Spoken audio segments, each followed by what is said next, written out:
Constable నియామక పత్రాల పంపిణీ కార్యక్రమంలో రేవంత్ రెడ్డి అంట.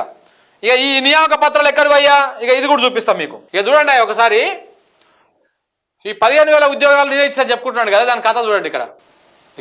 చాలా మంది ఈ పేపర్ స్టేట్మెంట్ చూసి 15 రోజుల్లో 15,000 కానిస్టేబుల్ పోస్టులు అంటే అన్న ఎప్పటి నుంచి అప్లై చేసుకోవాలి, ఎప్పటి నుంచి పడుతున్నాయని అడుగుతున్నారు. లేదు బ్రో, ఇది 2022లో ఆల్రెడీ వచ్చిన నోటిఫికేషన్. దీనికి ఎగ్జామ్స్, ఈవెంట్స్, మెయిన్స్ మొత్తం అయిపోయింది.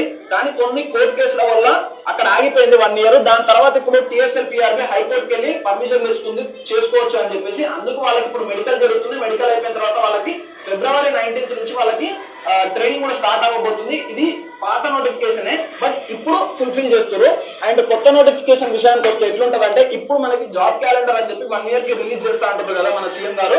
దాంట్లో మనకి మెన్షన్ చేసి ఉంటది ఎప్పుడు మనకి పడబోతున్నాయి పోలీస్ జాబ్లు అని చెప్పేసి. అండ్ దీనికి కూడా మనకి ఫైనాన్స్ డిపార్ట్మెంట్ నుంచి అర్థమైంది కదా.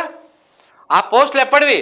2022లో వచ్చినటువంటి పోస్టులు, అంటే గత ప్రభుత్వం ఇచ్చినటువంటి పోస్టులు. అవన్నీ అయిపోయినాయి. కేవలం నియామక పత్రాలు మాత్రం ఇచ్చేది ఉంది. ఆ రిజల్ట్స్ రాకుండా, అవి ఇవ్వకుండా కోర్టులో కేసు ఉన్నది. ఆ కేసుని ఇప్పుడు కేసు సాల్వ్ అయిపోయింది. ఇప్పుడు వీళ్ళకి ఇచ్చుకున్నారు.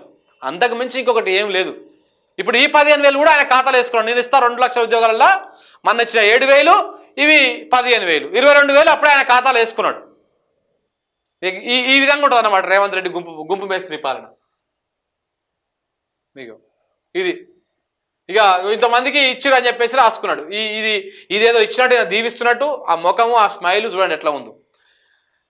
కేసీఆర్ ప్రజలు పాయింట్ ఊడబెరికారు, మేము అంగి ఊడదీస్తాం. ఎందుకు చూడాలనిపిస్తాడు ఆయన ఏమన్నా? ఏం బీకి ఏం చేస్తావు?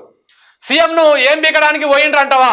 అబ్బా, నువ్వు మటుకు రండి అనొచ్చు, కంచెరగాడిద అనొచ్చు, నువ్వు అడ్డగాడిదలకే ఏదైనా మాట్లాడొచ్చు. కానీ వారు పీగనిక పోయినామంటే నీకు నొప్పి అవుతుంది.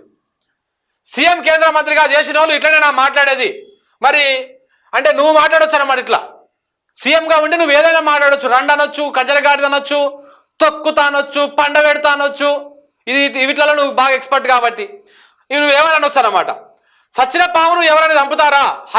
కేసీఆర్ హరీష్లకే పెత్తనం ఇస్తాం, మేడిగడ నింపండి, గోదావరి జలాలపైన చర్చకు సిద్ధం.